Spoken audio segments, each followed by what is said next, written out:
FSMS की definition as per the FSSAI, फिर FSMS की एलिमेंट्स और स्केड्यूल 4, ये सारे टॉपिक मैं कवर करूंगी। So let's start.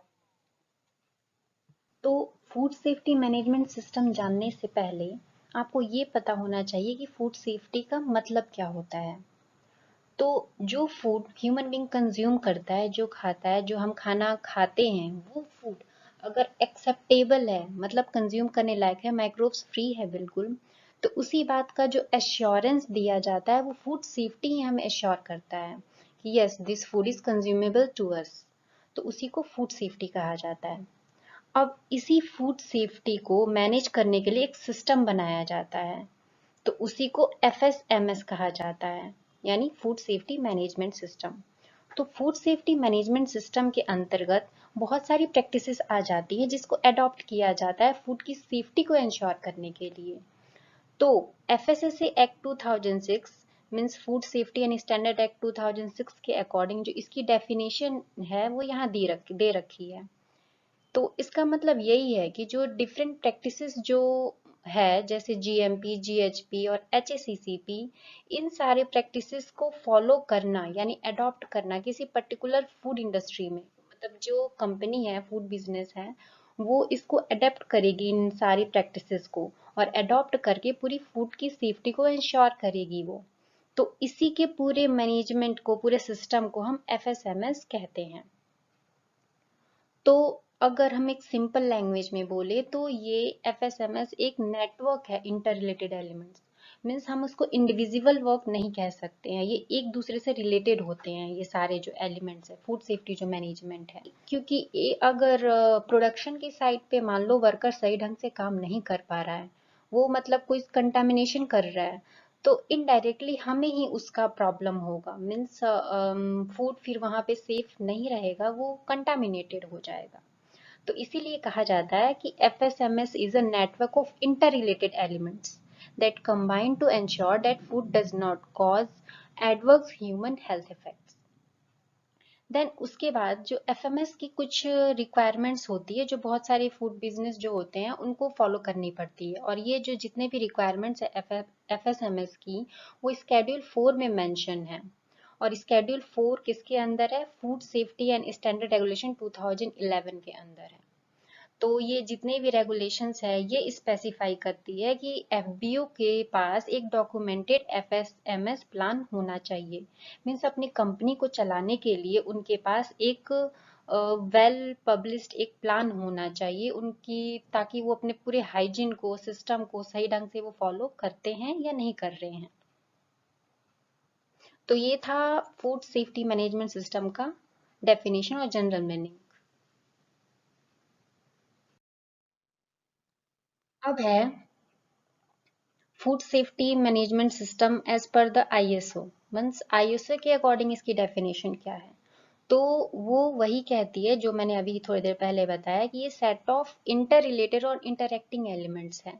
मीन्स ऐसे एलिमेंट जो कहीं ना कहीं एक दूसरे से इंटरैक्ट होती रहती है और फिर इंटरैक्ट करके कुछ ऑब्जेक्टिव्स या कुछ पॉलिसी इस्टेब्लिश करती है। क्योंकि जो ये ऑब्जेक्टिव सब वो और जो ये पॉलिसी है ये फूड बिजनेस को डायरेक्ट करने के लिए, कंट्रोल करने के लिए काम आती है। और ये जो इंटरैक्टिंग एलिमेंट्स है वो है good practices, HACCP, management element, statutory and regulatory requirements and then communication. तो इन रिक्वायरमेंट्स को मीट करने के लिए इंटरनेशनली और इंडिया में भी बहुत सारे ऐसे फूड सेफ्टी सर्टिफिकेशन प्रोवाइड किए जाते हैं, जैसे कि HACCP, ISO 22000, FSSSC 22000 और भी बहुत सारे। तो ये सारे जितने भी सर्टिफिकेशन हैं ये वॉलेंट्री होते हैं, मैंडेटरी नहीं होते हैं, ये वॉलेंट्री होते हैं ताकि फूड सेफ्टी सिस्टम को स्ट्रेंथ किया जा सके, मीन्स मजबूत बनाया जा सके। ताकि जैसे कि कोई अगर कंपनी ये सारे सर्टिफिकेशन लेती है तो वो अपने कस्टमर को, अपने कंज्यूमर्स को वो शो कर सकती है कि हमारे पास ये सारे सर्टिफिकेशन हैं, और इस ये शो करने के जरिए वो ये दिखा सकते हैं कि उनकी जितनी भी हाइजीन प्रैक्टिसेस है वो बिल्कुल सही ढंग से फॉलो होती है उनकी कंपनी में।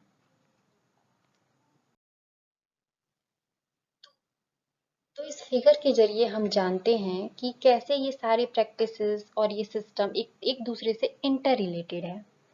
तो सबसे पहले किसी भी कंपनी में जो प्रोग्राम जो अप्लाई किया जाता है वो सबसे पहले यही होता है, जीएमपी और जीएचपी ही होता है, जो कि एक बेसिक होता है। बेसिक लेवल पे सबसे पहले जीएमपी और जीएचपी को अप्लाई किया जाता है। उसके बाद जीएमपी और जीएचपी के बाद अप्लाई करने के बाद ही एचएसीसीपी को किया जाता है। और एचएसीसीपी को हम फूड सेफ्टी सिस्टम कह सकते हैं, जो कि कोडेक्स का गाइडलाइंस है ये। उसके बाद एचएसीसीपी के बाद आईएसओ 9000 आता है।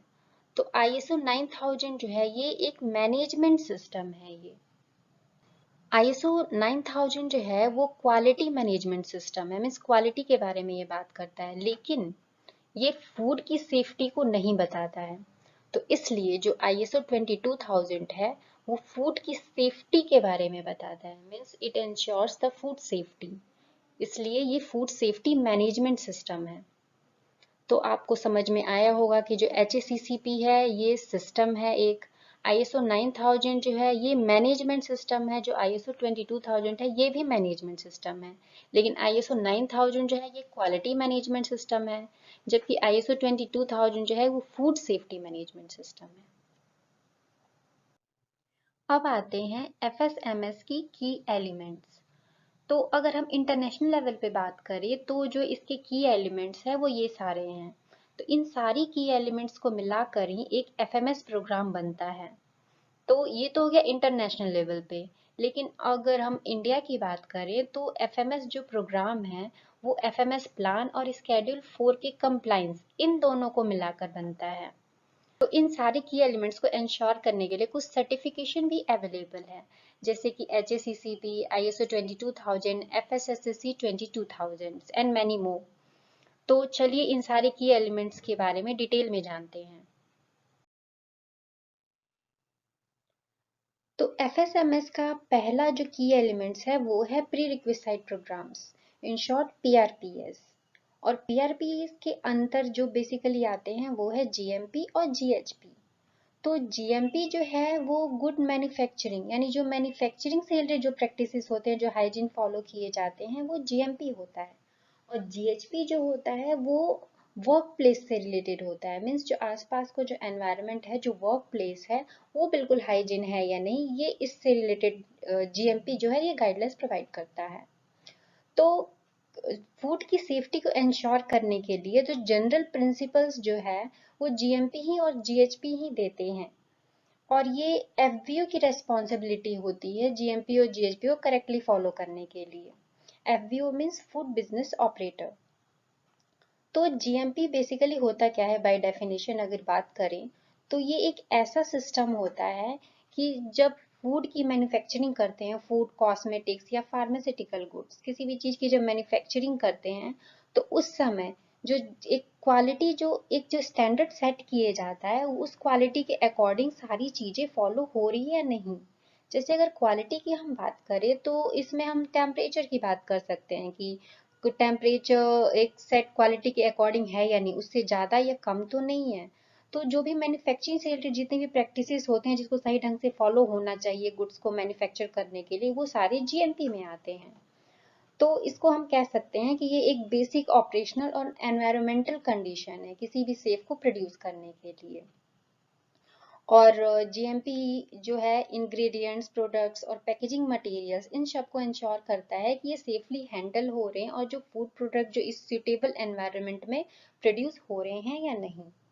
तो ये था जीएमपी। अगर जीएमपी के बारे में आपको डिटेल में जानना है इसके 10 प्रिंसिपल से रिलेटेड, तो आप मेरी वीडियो देख सकते हैं, मैं आपको डिस्क्रिप्शन में लिंक में दे दूंगी।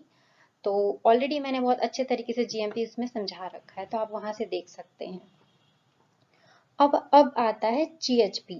तो जीएचपी जो है ये सेट ऑफ रिक्वायरमेंट्स है ताकि फूड में कंटामिनेशन ना हो जाए और कंज्यूमर्स को हम ये इंश्योर कर सके कि yes we are producing the safe food. तो ये फंडामेंटल मेजर्स और कंडीशंस होते हैं जो हम फूड चेन में अप्लाई करते हैं ताकि फूड को हम सेफली प्रोड्यूस कर सकें। अगर जीएचपी को सही ढंग से फॉलो ना किया जाए, मीन्स अगर प्रॉपर सैनिटेशन ना हो, तो फूड बॉर्न इलनेस हो सकता है। इस वजह से मीन्स फूड में कंटामिनेशन हो जाएगा और फिर फूड बॉर्न इलनेस हो सकता है। तो इसीलिए जीएचपी इज वेरी इंपॉर्टेंट। तो जीएचपी के बारे में और हम जानते हैं कि इसकी प्रिंसिपल्स क्या होते हैं। तो ये है जीएचपी के 8 प्रिंसिपल्स। तो इसका जो पहला प्रिंसिपल है वो है primary production, second one is establishment, और वो भी किसका, डिजाइन और फैसिलिटीज का। Then third one is control of operations, fourth is maintenance and sanitation, then personal hygiene, then transportation, and then seventh one is product information and consumer awareness, और फिर eighth है training. तो इसको हम थोड़ा detail में जानते हैं। जीएचपी का जो पहला प्रिंसिपल है वो प्राइमरी प्रोडक्शन के बारे में उसमें गाइडलाइन दी गई है। तो प्राइमरी प्रोडक्शन में सबसे पहले ये देखा जाता है कि वहाँ का जो एनवायरनमेंट है वो कैसा है। जो एनवायरनमेंट कंट्रोल के बारे में दिया गया है, मीन्स जो एनवायरनमेंट है it should be free from any threat, जो कि फूड सेफ्टी के लिए कोई थ्रेट हो उससे फ्री होना चाहिए। देन उसके बाद है हाइजीनिक प्रोडक्शन, प्रोडक्शन पे टाइम पे पूरी हाइजीन का ध्यान रखना है। फिर हैंडलिंग, स्टोरेज, ट्रांसपोर्टेशन, इन सब के दौरान सेफ्टी का ध्यान देना है कि कोई कंटामिनेशन ना हो जाए किसी भी सोर्स से। देन सेकंड प्रिंसिपल जो है वो इस्टेब्लिशमेंट। इस्टेब्लिशमेंट किसका, डिजाइन ऑफ फैसिलिटीज का और इक्विपमेंट्स का। मीन्स जहाँ पे जो फूड इंडस्ट्री है वहाँ का लोकेशन कैसा होना चाहिए, इसमें ये गाइडलाइन दे रखी है सेकंड प्रिंसिपल में। और उसमें इक्विपमेंट्स जो है वो सारे के सारे मौजूद हैं या नहीं, और कुछ जो फैसिलिटीज है जिससे कि कंटामिनेशन ना हो वो सारी फैसिलिटीज भी अवेलेबल होना चाहिए। जैसे कि वेंटिलेशन के लिए, ड्रेनेज के लिए, लाइटनिंग, स्टीम, वाटर, एयर, इन सब की फैसिलिटीज अवेलेबल होनी चाहिए। देन थर्ड प्रिंसिपल जो है वो है कंट्रोल ऑफ ऑपरेशंस। तो कंट्रोल ऑफ ऑपरेशंस में ये आता है कि जो प्रोडक्ट जो आप बना रहे हैं उस प्रोडक्ट की जो हैंडलिंग कंडीशन है, जो बनाने की जो पूरी प्रक्रिया है वो सारी बिल्कुल कंट्रोल में होनी चाहिए। और इसमें आता है कि description of product and processes, means जो आप प्रोडक्ट बना रहे हैं उसका डिस्क्रिप्शन और पूरे प्रोसेस का डिस्क्रिप्शन मेंशन होना चाहिए सही ढंग से। उसके बाद जो गुड हाइजीन प्रैक्टिसेस की जो की एस्पेक्ट्स है, मीन्स प्रॉपर जो बहुत सारी जो गाइडलाइंस दी होती है वो सारे ये फॉलो होने चाहिए। देन उसके बाद है डॉक्यूमेंटेशन एंड रिकॉर्ड्स, उसको डॉक्यूमेंट फॉर्म में बिल्कुल बना के रखना है। उसके बाद है रिकॉल प्रोसीजर्स। तो रिकॉल प्रोसीजर्स में जनरली यही होता है कि जैसे कोई आपका कोई फूड है, वो अगर टेस्टिंग होती है और उसमें कुछ पाया जाता है कि उसमें कुछ कंटामिनेशन है या फिर कुछ कमी है, तो उसके लिए पूरी रिकॉल का एक सेट प्रोसीजर्स होना चाहिए आपकी कंपनी में। रिकॉल मीन्स उस फूड को वापस लेने का, मीन्स मार्केट्स, अगर मार्केट में आपने उतार दिया है तो उसमें उसको मार्केट से हटाने की एक फुल प्रोसीजर सही ढंग से आपके पास होनी चाहिए कि किस तरीके से इसको हैंडल करना है और क्या करना है। तो ये सारी जो चीजें हैं वो कंट्रोल ऑपरेशंस में आती हैं। देन उसके बाद है मेंटेनेंस एंड सैनिटेशन। तो मेंटेनेंस मीन्स पूरे जो हम सिस्टम में जो वो काम कर रहे हैं वहाँ पे उन सब का पूरा maintenance, cleaning, pest control systems, waste management, ये सारी चीजें सही ढंग से फॉलो होनी चाहिए। देन उसके बाद है पर्सनल हाइजीन। तो पर्सनल हाइजीन मीन्स सबसे पहले आता है आपका हेल्थ स्टेटस की, वेदर यू आर इल और नॉट। तो अगर आप काम कर रहे हैं तो काम करते वक्त आप बीमार नहीं होने चाहिए, नहीं तो आपके जरिए जो बीमारी है वो फूड में जा सकती है, कंटामिनेट हो सकती है। और उसके बाद personal cleanliness, personal behaviour, visitor should be guided of hygienic policy, means जो अगर कंपनी में जो विजिट कर रहे हैं विजिटर, तो उनको भी हाइजीन पॉलिसी के बारे में प्रॉपर गाइड करना चाहिए ताकि कोई कंटामिनेशन ना हो फूड में। और इसमें पर्सनल क्लीननेस की अगर हम एग्जांपल लें, तो अगर कोई वहाँ वर्कर काम कर रहा है तो उसने हेयर नेट पहना है या नहीं, प्रॉपर तरीके से ग्लव्स पहने हैं, पूरे जो है हाइजीन तरीके से वो काम कर रहा है यानी अपने यूनिफॉर्म को सही ढंग से मतलब पहना है या नहीं। तो ये सारी चीजें पर्सनल हाइजीन में आ जाती हैं। देन उसके बाद आता है ट्रांसपोर्टेशन। तो ट्रांसपोर्टेशन में ये ध्यान दिया जाता है कि ट्रांसपोर्टेशन के टाइम पे जो आपका प्रोडक्ट है वो सही ढंग से प्रोटेक्टेड है या नहीं। मीन्स ट्रांसपोर्टेशन के टाइम पे उसमें कंटामिनेशन नहीं होना चाहिए, मीन्स पैकेजिंग ऐसे करनी चाहिए ताकि उसमें कंटामिनेशन ना हो, डैमेज ना हो प्रोडक्ट। और जिस व्हीकल में आप ये ट्रांसपोर्ट कर रहे हैं ये, उसका भी इंस्पेक्शन फुल्ली करना चाहिए कि वो सही ढंग से सैनिटाइज्ड है या नहीं है। देन सेवंथ प्रिंसिपल आता है product information and consumer awareness. तो प्रोडक्ट इंफॉर्मेशन में ये आता है कि जो प्रोडक्ट की जितनी भी इंफॉर्मेशन है वो पैकेट के ऊपर फुल्ली मेंशन होनी चाहिए, मीन्स उसकी लेबलिंग सही ढंग से होनी चाहिए ताकि जो कंज्यूमर है वो उसको इजीली रीड कर सके और उसके अकॉर्डिंग वो डिसीजन ले सके। देन यहाँ लिखा है लॉट आइडेंटिफिकेशन एंड ट्रेसेबिलिटी। इसका मतलब ये है कि जो पैकेट पे आपने जो इंफॉर्मेशन प्रोवाइड की है तो उसमें ये इंफॉर्मेशन भी प्रोवाइड होनी चाहिए ताकि हम लॉट को आइडेंटिफाई कर सकें। लॉट मीन्स वो कौन से बैच से प्रोडक्ट जो है वो बना है, ताकि रिकॉल के टाइम पे हम आइडेंटिफाई कर सके कि किस सोर्स से ये बना है और उसी सोर्स को हम दोबारा से हम टेस्ट कर सके और हम बना सकें। तो इसमें यही आता है लॉट आइडेंटिफिकेशन में और ट्रेसेबिलिटी में, कि हम ट्रेस कर सके अपने प्रोडक्ट को कि कहाँ से मतलब ये प्रॉब्लम अराइज हुआ है। देन लास्ट आता है ट्रेनिंग। तो ट्रेनिंग में ट्रेनिंग प्रोग्राम प्रॉपरली फॉलो होने चाहिए। तो ये कंपनी की रिस्पॉन्सिबिलिटी है कि टाइम टू टाइम ट्रेनिंग जो है वो ऑर्गेनाइज करते रहे अपनी कंपनी में। तो ये थे सारे प्रिंसिपल जीएचपी के। एफएसएमएस का जो नेक्स्ट एलिमेंट है वो है HACCP, means hazard analysis and critical control point. तो HACCP एक मैनेजमेंट सिस्टम है। इसमें मेनली फूड की सेफ्टी को एड्रेस किया जाता है। डिफरेंट डिफरेंट जो हैजार्ड्स है उनको एनालाइज करके फूड की सेफ्टी को इसमें एड्रेस किया जाता है। और इसमें जब प्रोडक्शन साइट है वहां से लेकर जब तक फूड हमारे कंज्यूमर तक ना पहुंच जाए वहां तक पूरा ध्यान दिया जाता है फूड की सेफ्टी का इसमें। तो ओवरऑल HACCP एक मैनेजमेंट सिस्टम है जिसमें फूड की सेफ्टी को एड्रेस किया जाता है डिफरेंट टाइप्स ऑफ हैजर्ड्स को एनालाइज करके। तो HACCP के 7 प्रिंसिपल होते हैं और 5 प्रीलिमिनरी स्टेप होते हैं। और इन 7 प्रिंसिपल को अप्लाई करने से पहले ये 5 प्रीलिमिनरी स्टेप को फॉलो किए जाते हैं, जिसमें से जो पहला स्टेप है वो है असेंबल हैसप टीम। हैसप टीम को पहले असेंबल करते हैं, फिर प्रोडक्ट को डिस्क्राइब करते हैं, फिर उसका यूज क्या है प्रोडक्ट को ये देखा जाता है। देन उसके बाद एक डायग्राम कंस्ट्रक्ट किया जाता है। फिर फ्लो चार्ट बनाने के बाद उस डायग्राम को वेरीफाई किया जाता है, मीन्स कंफर्म किया जाता है कि जो डायग्राम बना है वो सही ढंग से बना है या नहीं। ये सारे जो स्टेप है इनको फॉलो करने के बाद जो है वो हैसप के प्रिंसिपल अब अप्लाई करते हैं, जिसमें से जो पहला प्रिंसिपल है वो है list hazard, conduct hazard analysis and consider control measures. Means इसमें सबसे पहले हम ये लिस्ट करते हैं डिफरेंट टाइप्स ऑफ हैजार्ड्स, जैसे हैजार्ड्स बायोलॉजिकल, फिजिकल और केमिकल, इन सारे हैजार्ड्स को हम मेंशन करते हैं, एक लिस्ट बनाते हैं कि कौन कौन से हैजार्ड जो है फूड चेन में अराइज हो सकते हैं। तो उन सारे की पहले लिस्टिंग की जाती है, पहले प्रिंसिपल में है। देन सेकंड प्रिंसिपल में determine critical control point. Means critical control point means वो पॉइंट जहाँ पे हैजर्ड अराइज हो सकता है बेसिकली, तो उस पॉइंट को फाइंड आउट किया जाता है इसमें। देन थर्ड प्रिंसिपल है establish critical limit for each CCP। अब हमने क्रिटिकल कंट्रोल पॉइंट पता तो कर लिया, अब उसको कैसे लिमिट किया जाए, उसको कैसे रोका जाए, उसमें ये हम थर्ड प्रिंसिपल में करते हैं। मीन्स उसके लिए क्रिटिकल लिमिट इस्टेब्लिश करते हैं। देन लिमिट इस्टेब्लिश करने के बाद जो फोर्थ प्रिंसिपल है उसमें कहता है establish monitoring system for CCP।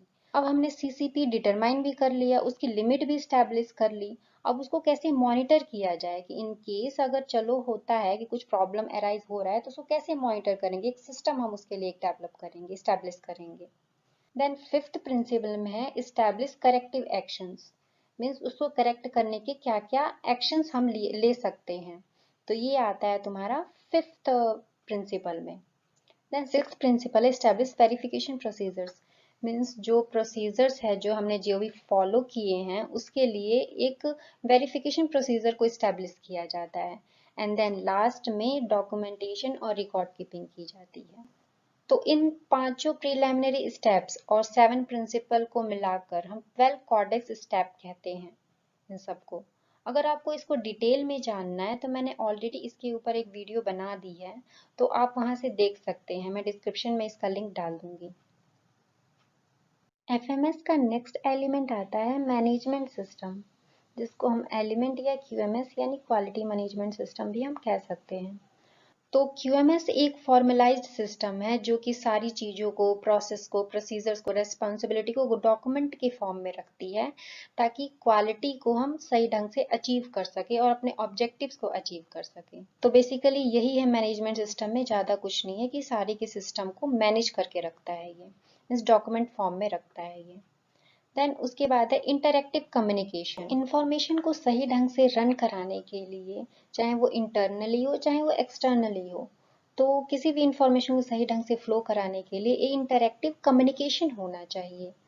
तो यही हमारा जो है नेक्स्ट एलिमेंट एफएमएस का कहता है कि there should be interactive communication, चाहे वो वर्कर के बीच में हो, चाहे वो पार्टिसिपेंट्स के बीच में हो, चाहे वो मशीन्स के बीच में हो, किसी भी चीज के बीच में हो, लेकिन communication should be the interactive. तभी जो है जो सिस्टम जो है वो सही ढंग से रन कर सकती है। तो बेसिकली इंटरेक्टिव कम्युनिकेशन में यही है कि communication should be the interactive, ताकि इसमें बेनिफिट हो सके, चाहे वो कंज्यूमर हो चाहे वो ऑनर हो, वो दोनों बेनिफिट तभी होंगे जब उनमें कम्युनिकेशन होगा सही ढंग से। एफएसएमएस का जो लास्ट की एलिमेंट है वो है स्टैट्यूटरी एंड रेगुलेटरी रिक्वायरमेंट्स। तो स्टैट्यूटरी और जो रेगुलेटरी रिक्वायरमेंट्स है ये बेसिकली लीगल रिक्वायरमेंट्स होते हैं जो कि लॉ के थ्रू आता है। और जो ये लॉ है वो कौन पास करता है, स्टेट और या फिर फेडरल गवर्नमेंट। तो अगर हम स्टैट्यूटरी एंड रेगुलेटरी के डिफरेंस के बारे में बात करें तो स्टैट्यूटरी एक लॉ है जो कि स्टेट या फिर फेडरल लेजिस्लेशन जो है वो इनेक्ट करती है, मीन्स लागू करती है। जबकि रेगुलेटरी जो होता है वो रूल्स और रेगुलेशंस होते हैं जो कि एजेंसीज सेट करती हैं, और ये जो है ये लॉ के अंडर आ सकती है, मीन्स जिस एरिया में जो लॉ अप्लाई किया जा रहा है उसके अंतर्गत ये आ सकता है रेगुलेटरी। तो ये था दोनों में बेसिक डिफरेंस। तो अगर स्टैट्यूटरी और रेगुलेटरी रिक्वायरमेंट्स का अगर हम एक एग्जांपल लें तो मान लो आपको एक छोटी सी कोई कंपनी, एक फूड बिजनेस, एक रेस्टोरेंट खोलना है, तो उसके लिए आपको कौन कौन सी लाइसेंस की जरूरत पड़ सकती है, तो ये सारी इन्हीं रिक्वायरमेंट्स में आती है। जैसे कि आप एक रेस्टोरेंट खोल रहे हैं तो सबसे पहले आपके पास एक फूड लाइसेंस होना चाहिए, और वो लाइसेंस प्रोवाइड कौन करता है, तो एफएसएसएआई। देन उसके बाद ट्रेड लाइसेंस होना चाहिए। ट्रेड लाइसेंस जो है वो म्युनिसिपल कॉर्पोरेशन लॉज जो है वो प्रोवाइड करती है। जिस स्टेट में आप रेस्टोरेंट खोल रहे हैं उस रेस्टोरेंट का म्युनिसिपल कॉर्पोरेशन लॉ जो है ये ट्रेड लाइसेंस प्रोवाइड करता है। अगर आप लिकर वगैरह भी रखना चाह रहे हैं अपने शॉप में तो उसके लिए लिकर लाइसेंस भी होना चाहिए, मीन्स बियर वगैरह की लाइसेंस। देन उसके बाद है fire department NOC licence from chief fire officer, means fire department से भी आपके पास एनओसी का लाइसेंस होना चाहिए, और ये जो लाइसेंस है वो चीफ फायर ऑफिसर प्रोवाइड करता है पर्टिकुलर स्टेट का। देन अगर आपने जो ऑर्गेनाइजेशन जो खोला है उससे अगर कोई पॉल्यूशन वगैरह क्रिएट होने के चांसेस हैं तो आपके पास पॉल्यूशन क्लियरेंस का भी एक लाइसेंस होना चाहिए जो कि state pollution control board provide करता है। अगर आप अपने रेस्टोरेंट में म्यूजिक या वीडियोस वगैरह प्ले कर रहे हैं तो उसके लिए भी आपके पास होना चाहिए लाइसेंस। देन टैक्स रजिस्ट्रेशन, फिर इंफ्रास्ट्रक्चर यानी बिल्डिंग की लाइसेंस होना चाहिए। आपकी जो शॉप है, जो एस्टेब्लिशमेंट है, उसका रजिस्ट्रेशन होना चाहिए स्टेट लेवल डिपार्टमेंट का। तो ये तो बेसिक थे। इनके अलावा भी बहुत सारी जो लाइसेंस है वो जरूरत पड़ती है एक किसी भी कंपनी को। एक छोटा मोटा बिजनेस भी खोलने के लिए आपको बहुत सारी लाइसेंस की जरूरत पड़ती है। तो अब हमारा लास्ट टॉपिक है स्केड्यूल 4। तो स्केड्यूल 4 जो है वो एफएसएस रेगुलेशन 2011 के अंदर आता है। तो इसमें जनरली सैनिटरी और हाइजीन प्रैक्टिसेस प्रोवाइड किया गया है जो कि सारे एफबीओ को फॉलो करनी चाहिए irrespective of their position in the food chain. Means उनकी फूड चेन में क्या पोजीशन है इसको ध्यान में ना रखते हुए भी उन्हें अब फॉलो करना है, सबको फॉलो करना है सैनिटरी और हाइजीन प्रैक्टिसेस। ये सारी जो प्रैक्टिसेस है वो स्केड्यूल 4 में दी गई है, और स्केड्यूल 4 जो है वो एफएसएस रेगुलेशन 2011 के अंदर इसकी सारी रिक्वायरमेंट्स मेंशन की गई है। तो बेसिक लैंग्वेज में अगर हम बात करें तो जो स्केड्यूल 4 है वो एफएमएस के कंसेप्ट को इंट्रोड्यूस करता है, और जो इसका कंसेप्ट है वो जीएमपी और जीएचपी के इम्प्लीमेंटेशन पे बेस्ड है जो कि फूड बिजनेस को फॉलो करने चाहिए सारे। जो स्केड्यूल 4 है ये 5 पार्ट्स में डिवाइडेड है। स्केड्यूल 4 के जो जनरल रिक्वायरमेंट्स हैं इसके पार्ट्स पे बेसिस है, मीन्स ये 5 पार्ट्स में डिवाइडेड है। तो पहला पार्ट जो है वो पेटी फूड ऑपरेटर्स और स्ट्रीट फूड वेंडर्स, मीन्स जो छोटे छोटे फूड ऑपरेटर्स है उनके लिए है।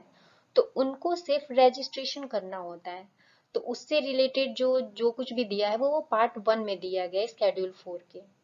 देन उसके बाद पार्ट 2 जो है वो manufacturing, processing, packaging, storage, distribution, जो मतलब बड़े लेवल पे जो काम करते हैं तो उनको जो लाइसेंस जो अप्लाई करना है जिसके लिए, वो पार्ट 2 में उसकी बात की गई है।